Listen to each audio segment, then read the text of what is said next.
O ministro da Infraestrutura, Tarcísio Gomes de Freitas, participou do primeiro leilão de concessão rodoviária do governo Jair Bolsonaro, o 27º ativo de infraestrutura em 2019. Foi leiloado o trecho das BR-364 e 365, que liga Jataí, em Goiás, a Uberlândia, em Minas Gerais. É uma importante ligação entre a produção do sul goiano e corredores de escoamento do Sudeste. O ministro Tarcísio afirmou que esta é a primeira rodovia de um programa ambicioso do governo Bolsonaro que estrutura 16 mil quilômetros até 2022. Em entrevista coletiva, Tarcísio disse ainda que 2020 será um ano muito bom de leilões, citando as concessões de rodovias importantes para o Brasil, como a BR-101, aprovado recentemente pelo TCU, BR-153, BR-381 e BR-262, entre outras.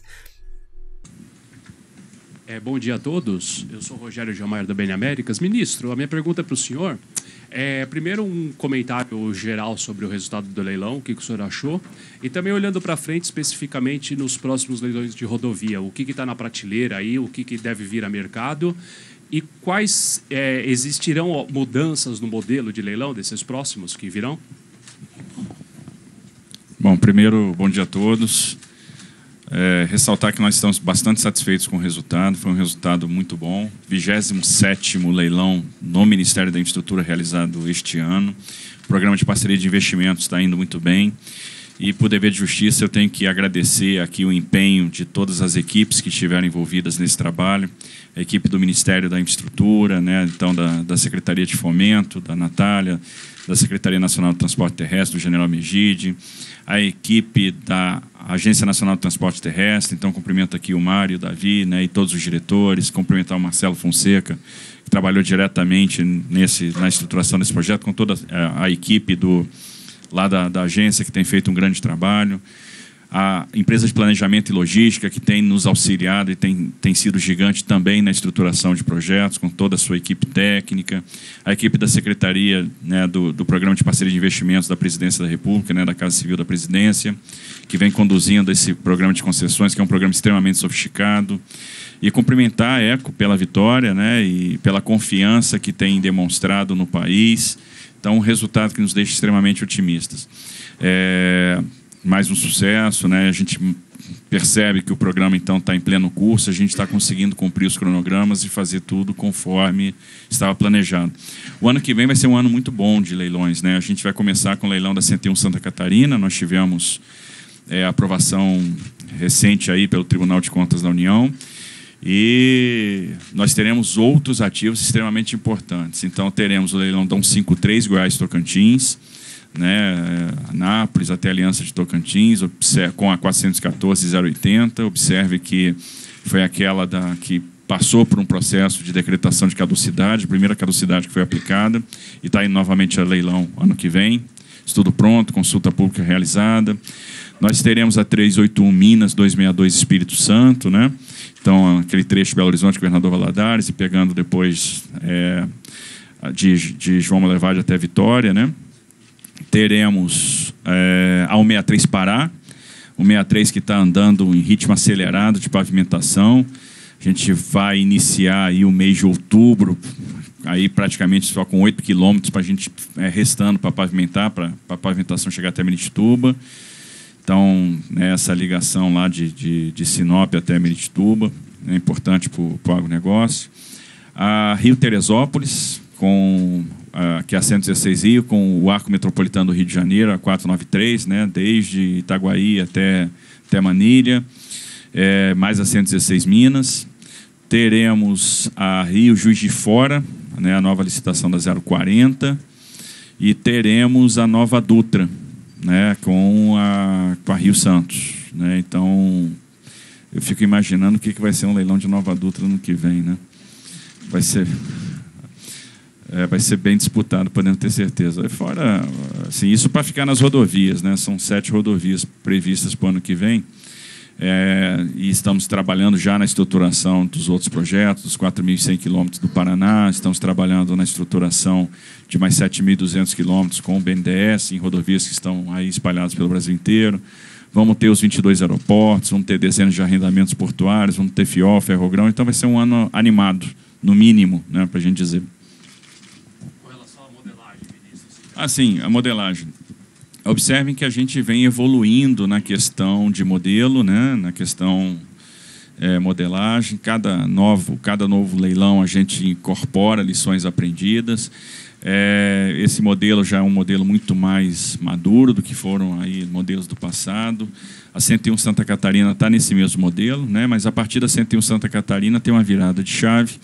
A gente passa a entrar com um novo modelo de concessões. Esse novo modelo vai ter um critério de leilão híbrido, onde a gente tem um leilão por maior desconto em tarifa, mas a partir de um determinado patamar de desconto, que é calibrado caso a caso, né, para um cenário que a gente vislumbra ali o patamar necessário de tarifa para manutenção de caixa. A gente vira para a outorga, então, a partir de um determinado desconto, o leilão passa a ser, o critério de julgamento passa a ser aquele que oferece uma outorga. A questão da tarifa diferenciada, ou seja, tarifa uma para pista simples, outra para pista dupla. Teremos a composição de outorga fixa com variável, a outorga variável sendo utilizada como instrumento para redear câmbio. Então, vamos ter aí uma série de inovações que estão sendo implementadas com o apoio do Banco Mundial e que já têm sido escrutinadas aí com o mercado. A gente tem colocado isso nas nossas discussões com o mercado e a repercussão tem sido a melhor possível.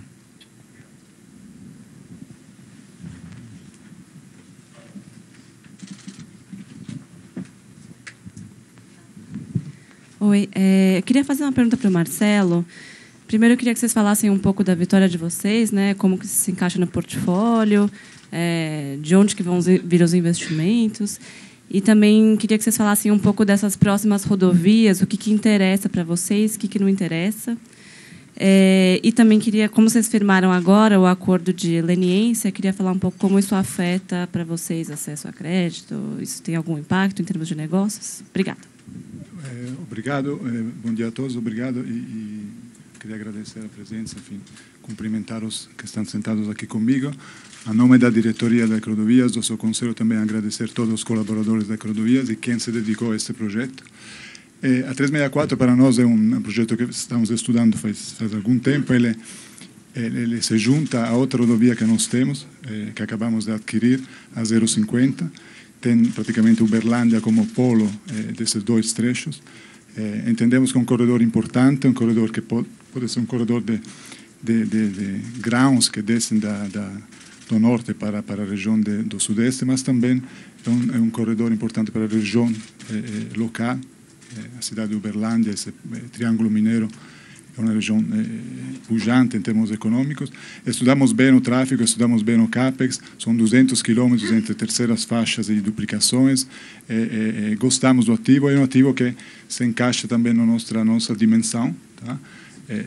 Ele tem um aporte pela modelagem, um aporte de equity inicial, mas daqui a um ano a gente já estará praticamente operando desde o 1º de janeiro, praticamente, depois construindo as praças de pedágio, já operando a partir de 2021. E acho que ele se encaixa muito na estratégia de Ecovias. Em Minas Gerais, também operamos a Eco 135, o programa de Minas Gerais, e o Estado de Minas Gerais está desenvolvendo um programa que também se insere nessa região. Então, a gente está continuando nessa nossa estratégia de sair um pouco do Sudeste e ir mais para regiões como Minas, Goiás. Em termos de novos projetos, o ministro falou que tem um pipeline muito grande. Nós estamos focados em rodovias, ecorodovias, apesar que já tentamos aeroportos no passado, mas hoje é rodovias. É difícil falar quais ativos são os melhores. A concorrência que transforma um ativo para quem investe em bom ou ruim. São todos ativos, muitos deles que voltam ao mercado como a Nova Dutra, então, obviamente, de uma qualidade, de uma segurança muito alta, porque são trechos. Então, a gente vai ter que estudar caso a caso. É importante, as nossas vantagens competitivas nascem da capacidade que temos em entender os riscos do projeto. Então, o CAPEX, o OPEX e a demanda de tráfego. Com esses três fatores dominados, aí é uma questão de concorrência, uma questão de momento e assim por diante. Quanto à última pergunta, acho que o acordo foi assinado, foi capítulo encerrado, acho que agora estamos cumprindo com o estabelecido e eu diria que aqui não é o momento, nem a ocasião para discutir esse tema. Obrigado.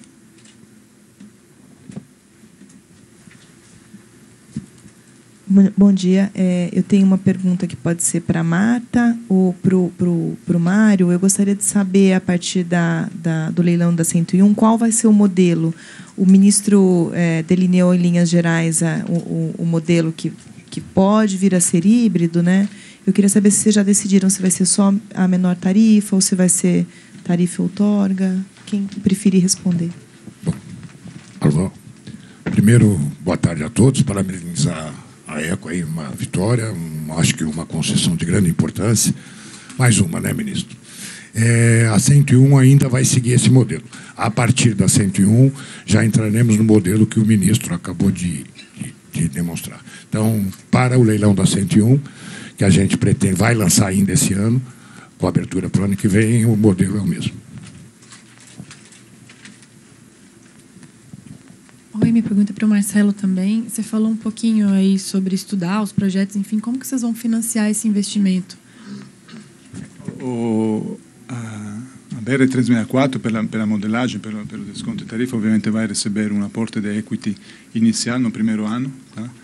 A partir de um certo deságio tem um aporte obrigatório que vem aumentando. Então, o projeto nasce já com uma estrutura de capital muito sólida. Obviamente, ao longo do processo, ele irá necessitar financiamentos. Tem linhas de fomento do Nordeste, tem no BNDES, e tem também o mercado financeiro que está hoje muito líquido e muito aberto para esse tipo de investimento. Então, repito, é um projeto que nasce já sólido, ele vem cumprindo as primeiras obrigações e demanda novo capital e assim novas linhas de financiamento um pouquinho mais na frente, e isso transforma o projeto em um projeto mais seguro em termos de financiabilidade. Como Ecovias temos recursos, obviamente, para investir neste projeto. E Ecovias é uma empresa de capital aberto, obviamente, tem acesso ao mercado financeiro, de emissões de debêntures e também ao mercado de equity. Então, acho que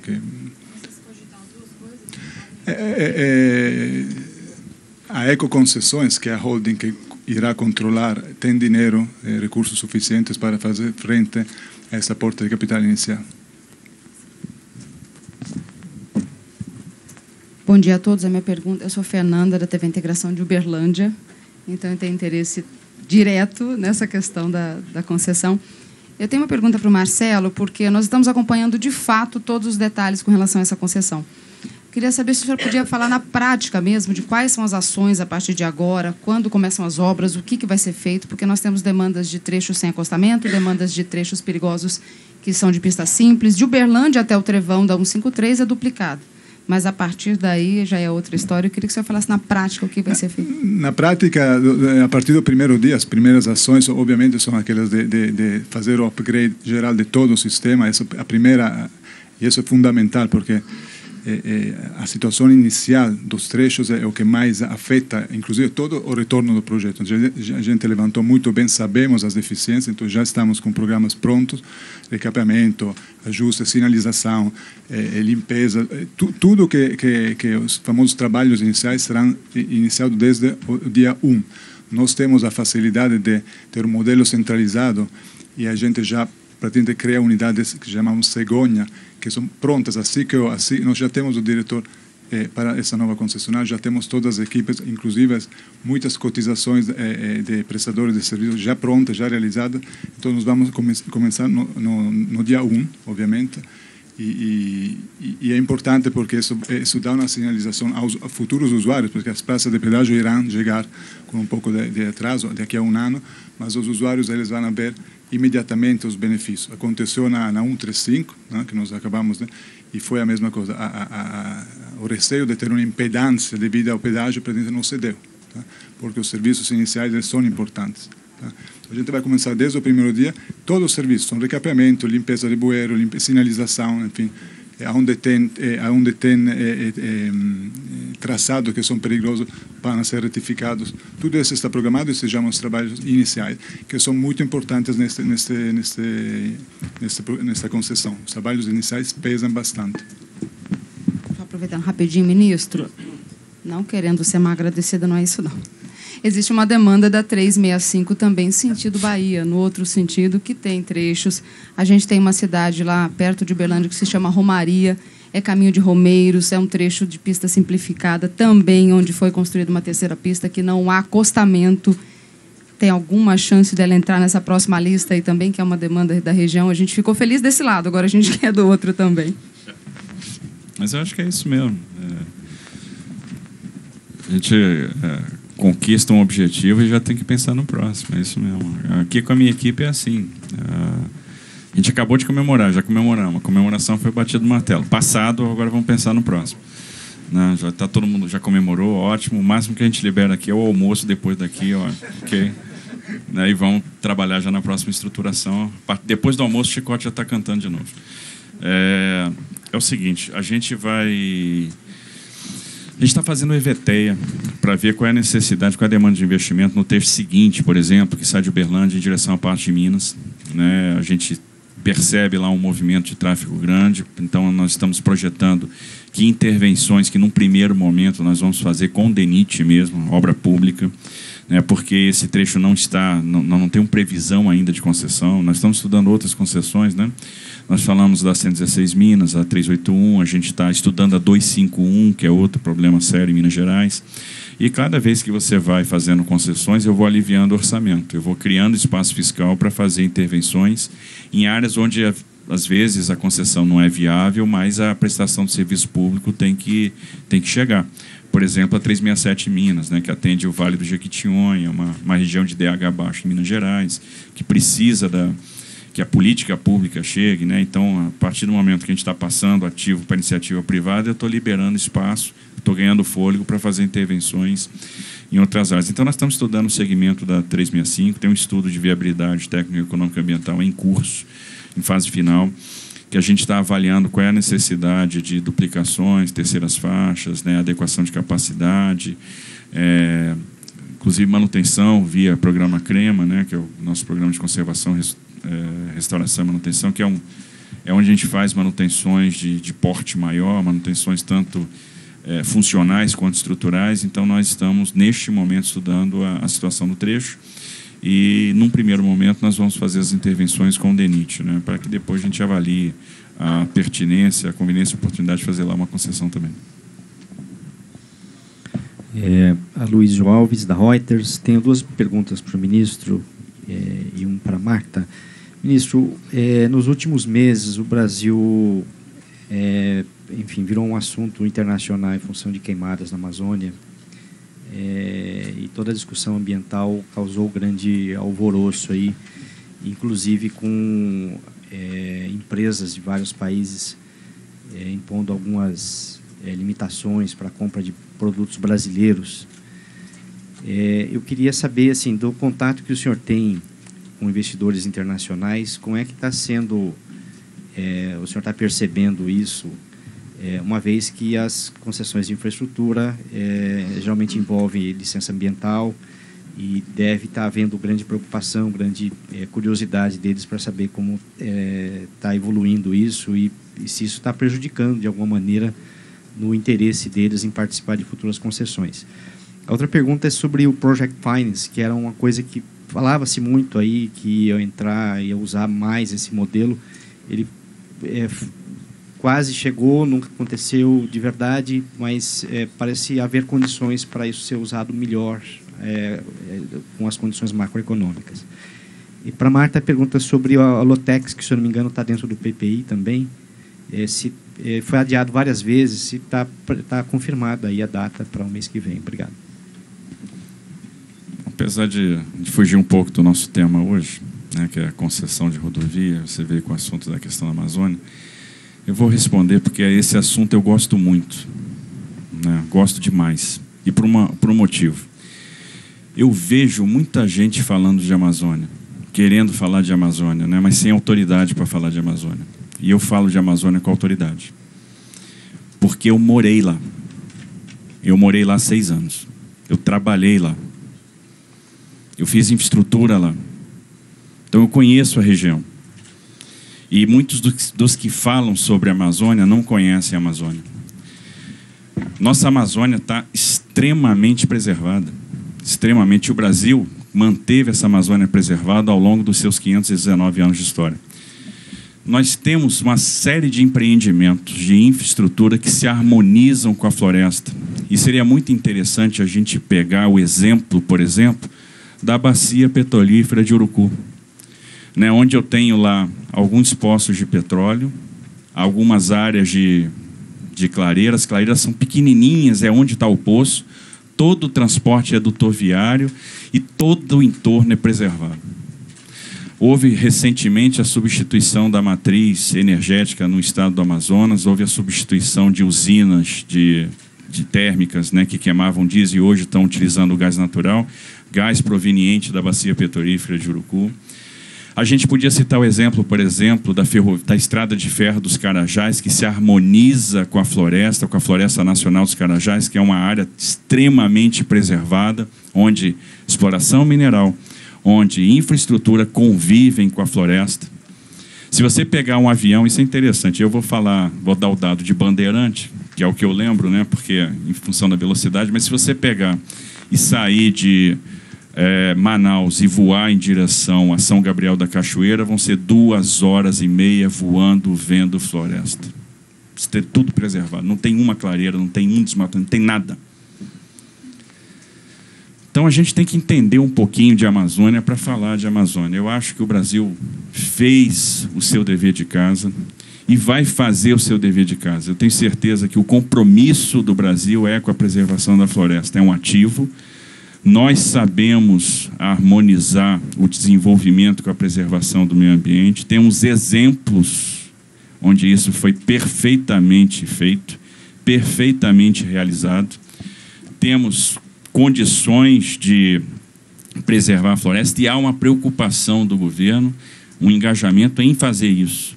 Então vai se combater o crime, vai se coibir o crime, nós vamos fazer o nosso dever de casa. Então eu tenho certeza que o Brasil sempre foi e continuará sendo um país importante no que diz respeito à preservação do meio ambiente. Os nossos projetos estão cada vez mais bem estruturados no que diz respeito à questão ambiental e até por um motivo muito prático, né? E o nosso programa ele é muito pragmático.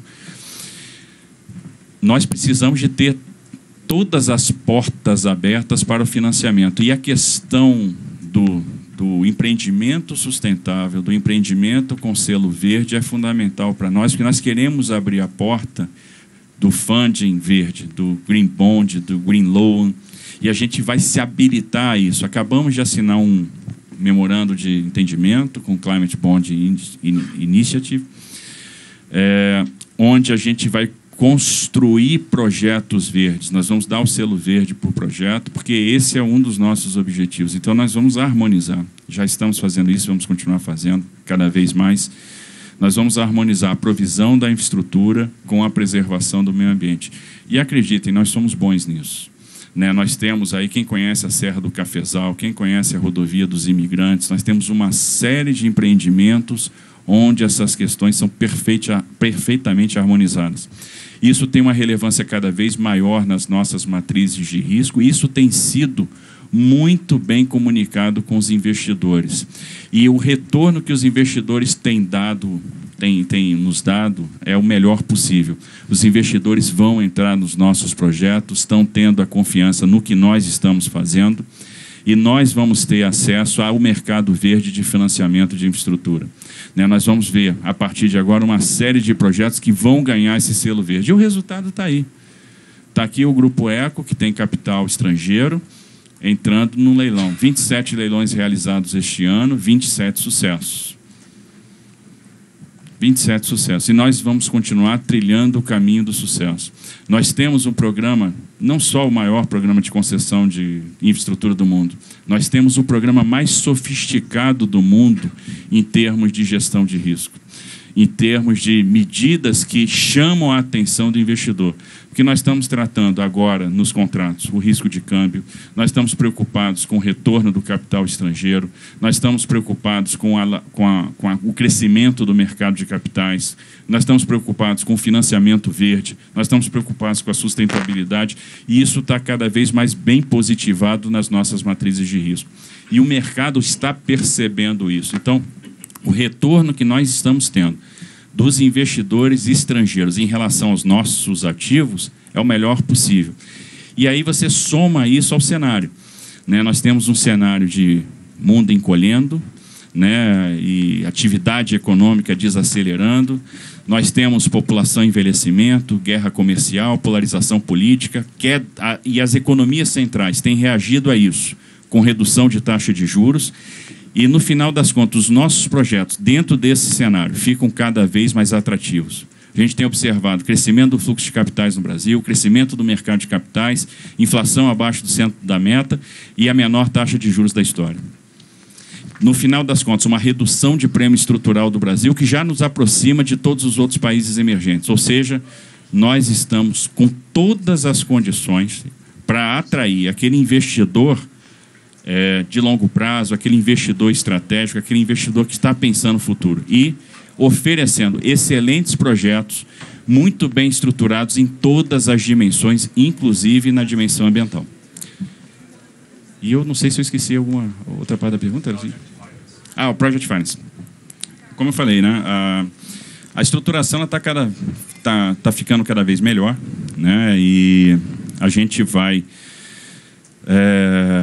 migrar, tenho certeza, e isso a gente vai começar a observar, né, e o mercado de capitais é uma alavanca importante para isso, migrar paulatinamente do Corporate Finance para o Project Finance. Bom dia a todos. Primeiro, preciso parabenizar aqui a equipe do ministro Tarcísio, Ministério da Infraestrutura, pelo trabalho.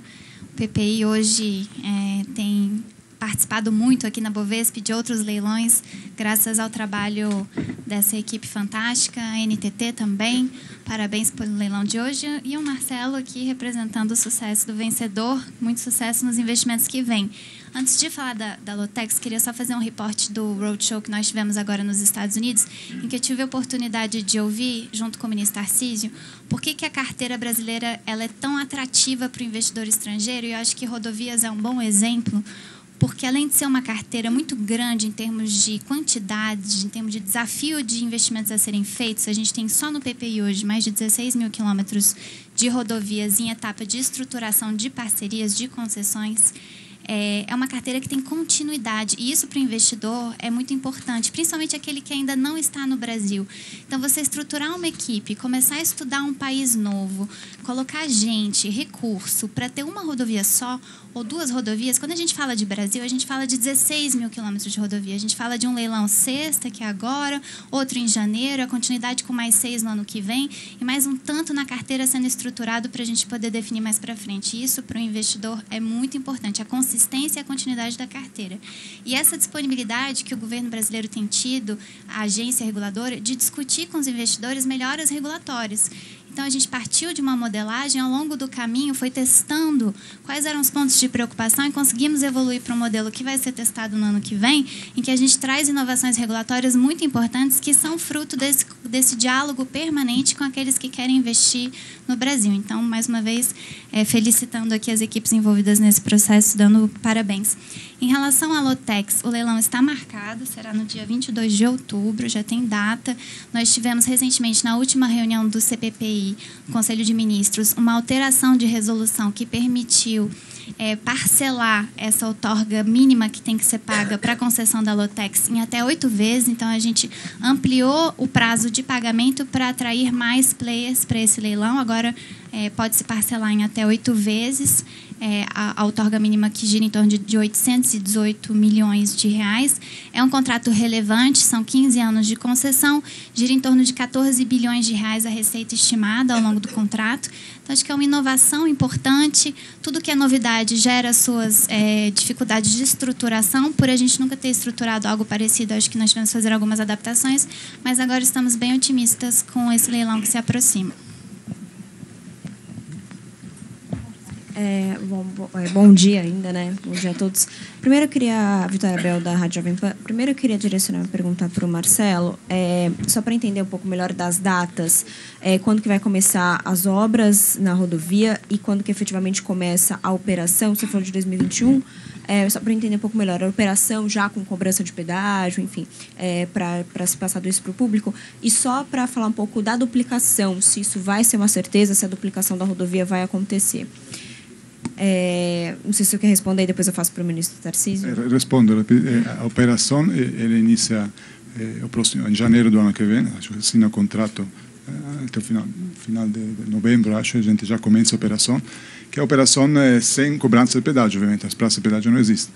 Então, toda a operação é serviço de socorro mecânico, socorro médico, serviços de manutenção, recapeamento, enfim, todos os serviços começam imediatamente.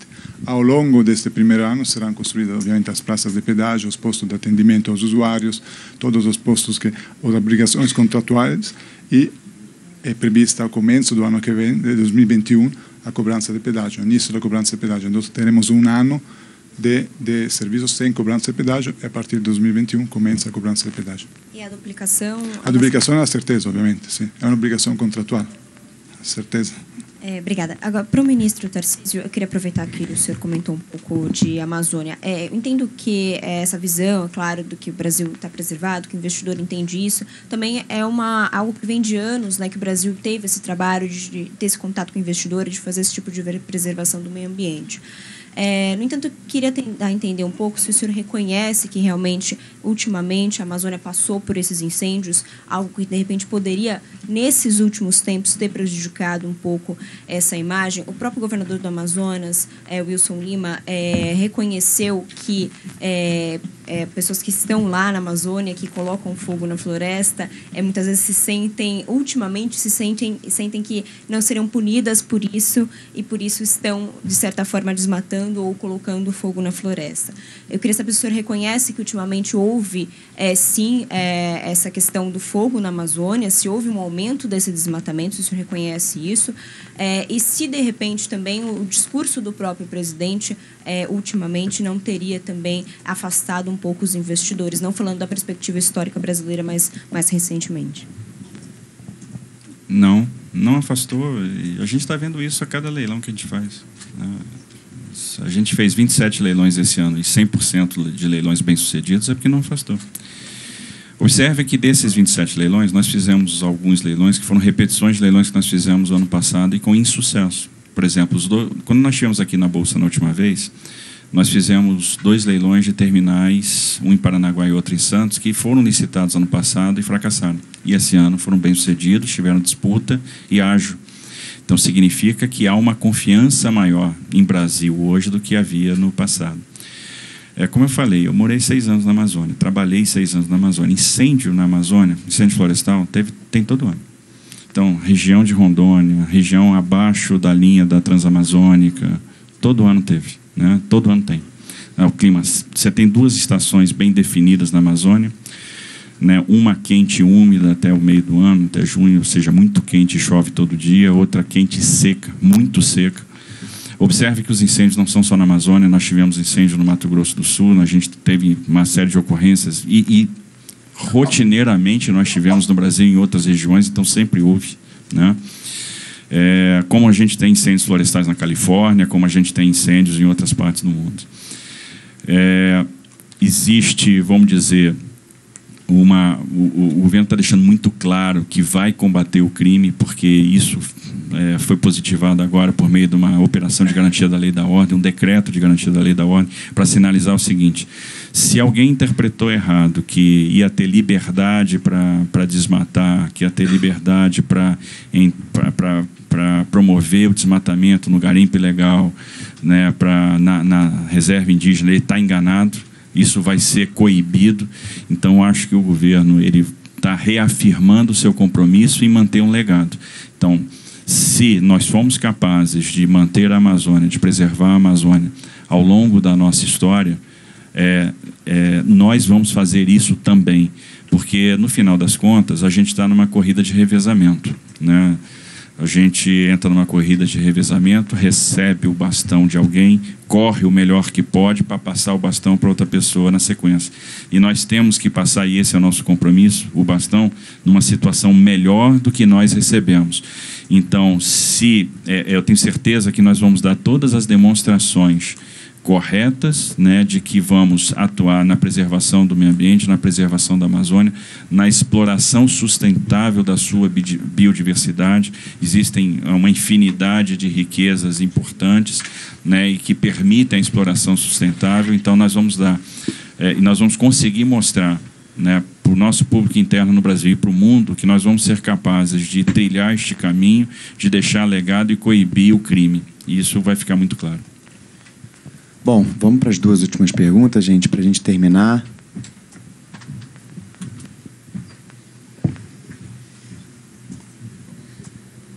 Obrigada. Bom dia a todos. Juliana Rosa, da Globo News. Ministro, eu queria que o senhor comentasse se há uma previsão de impacto em geração de emprego, perspectiva de melhoria de serviços e também se há alguma medida de melhora de produtividade da economia também, por favor. Obrigada. Claro, cada empreendimento desse que você faz, você tem realmente impacto na geração de empregos, você tem encomendas no comércio, você tem geração de tributos. A gente está falando aqui numa concessão que vai gerar de empregos diretos quase 4 mil. Né? A gente tem, por exemplo, nós estamos aí levando a termo, praticamente na fase final, a prorrogação da concessão da Malha Paulista, da Rumo, né? E só essa concessão são 6 bi de investimento em 5 anos, com a previsão de 15 mil empregos diretos só na concessionária, fora aquilo que é induzido, né? E quando você vai somando, soma aqui, soma ali, soma acolá, etc., e são vários projetos, isso acaba sendo representativo.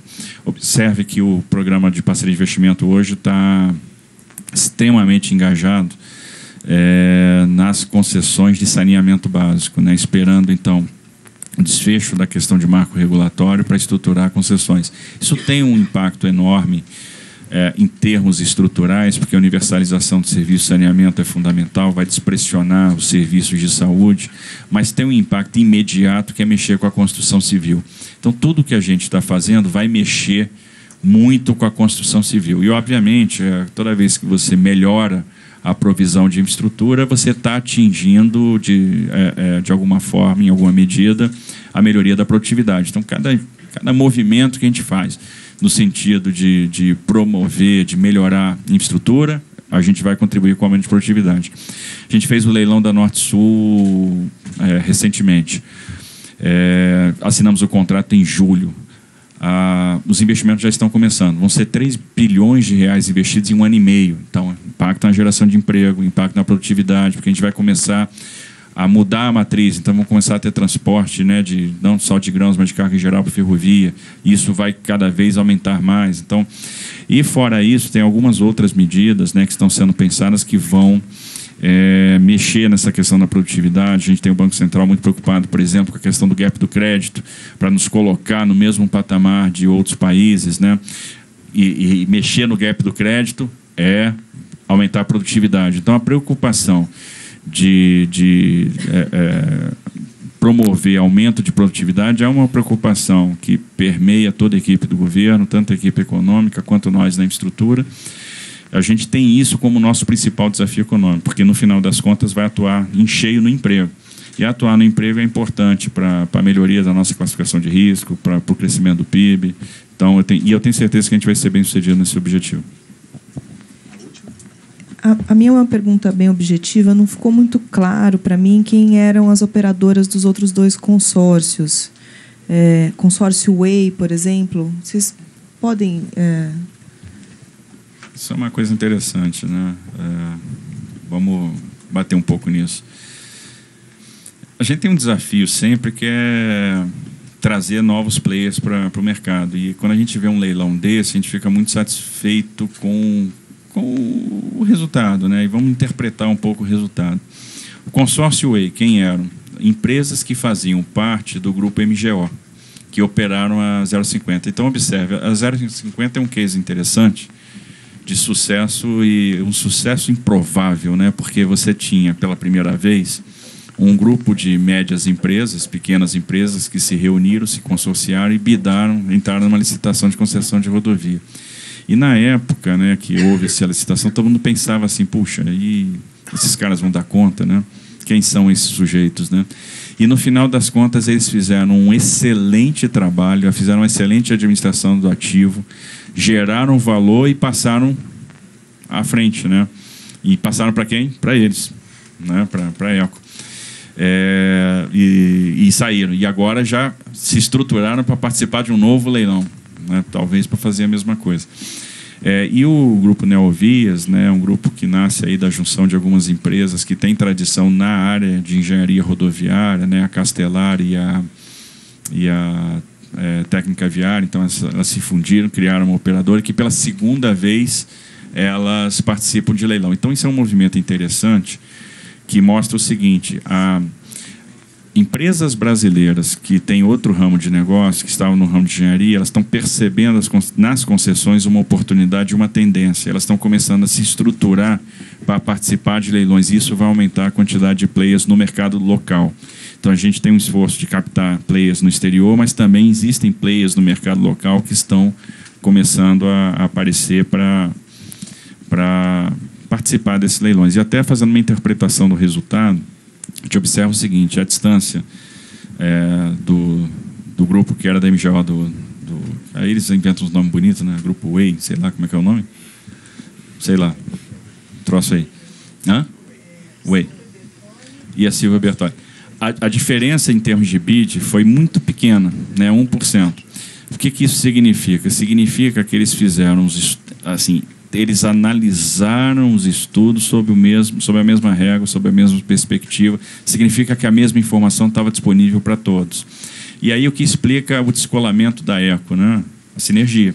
Eles já estão lá, né? Eles já entraram na 0,50, eles têm vantagem competitiva em relação hoje aos outros players. Então, assim, um resultado que a gente interpreta como muito interessante. Obrigado, ministro. O consórcio, acho que ele também teve parceria, entendo, com a GLP, que é um grande investidor internacional, que participaram juntos. Então, isso é legal também, né? Porque o capital internacional está aí presente, né? Por isso que eu digo, são manifestações de confiança no Brasil. Eu não tenho, olha, fazendo esse relato, um relato muito sincero para vocês. Do roadshow que nós fizemos agora nos Estados Unidos, eu particularmente estou há 3 anos nisso, desde a época do PPI, né? Visitando uma série de países e tal, e falando com investidores, né? E às vezes você falava com o investidor e era o seguinte, né? Você chega para o cara e diz: olha, tem um programa e tal, de parceria aqui, tem uns projetos aqui para você, e o cara olha para você como quem olha para o torcedor do América, né? Do Rio. Diz: pô, seu time é simpático, pô, eu gosto dele, ele é um time legal, mas eu não vou virar sócio, né? Nem vou torcer por ele. Né? Então é mais ou menos aquela história do torcedor do América, né? Que vai lá tentar vender um título de sócio proprietário do América, né? Ou do São Cristóvão, que é o time do meu pai, coitado. Meu pai acho que foi o último São Cristóvense vivo, né? Morreu há 10 anos. O time dele eu descobri outro dia, eu tenho curiosidade, acompanho o São Cristóvão, fui na internet e vi que o São Cristóvão está na 3ª divisão do estado do Rio. Que lástima. Puxa vida, o time que revelou o fenômeno. E meu pai nasceu em 30, morreu em 2009 e não viu o time dele ser campeão, porque o São Cristóvão só tem um título e foi em 26. Né? Pois é, aí o que acontece? Nós deixamos de ser o América. Hoje nós somos o Flamengo. O líder. Né? O líder. Porque é o seguinte, quando a gente apresenta... Eu nunca vi tamanho entusiasmo com o programa. E o que eu ouvi lá foram coisas assim que realmente me deixaram extremamente motivado, extremamente feliz. Que eu ouvi coisas do tipo: olha, vocês têm que vir para cá ensinar para o povo daqui, isso nos Estados Unidos, porque eles estão estruturando algumas concessões aqui e não tem o nível de sofisticação que vocês têm. O programa de vocês está melhor estruturado que o nosso. Nós ouvimos coisas, realmente vocês têm o programa mais bem estruturado da América, entre países emergentes. E até coisas interessantes. A gente foi para uma reunião numa agência de classificação de risco. Eles disseram: olha, e os caras estão torcendo pela gente. E eles montaram lá uma pauta, né, numa apresentação de coisas que a gente deveria tratar. Só que a gente fez a nossa apresentação primeiro e no final eles disseram o seguinte: esvaziou, porque tudo que a gente ia passar para vocês já trataram. Então, vocês estão de parabéns, estão indo. E a gente via, a gente está vendo o mercado ativado, a gente está vendo Ah, vocês estão fazendo nesse modelo? Que bom, porque a gente acabou de adquirir um ativo não sei aonde, que foi exatamente esse modelo. Pô, isso aqui não interessa muito. Deixamos de ser a América e viramos Flamengo. E depois dessa a gente encerra, então. Se você apoia Jair Bolsonaro, curta este vídeo. Manifeste a sua opinião e compartilhe para que a vontade do povo brasileiro seja conhecida. Inscreva-se no canal para ter acesso gratuito ao nosso conteúdo. Uma produção Folha Política.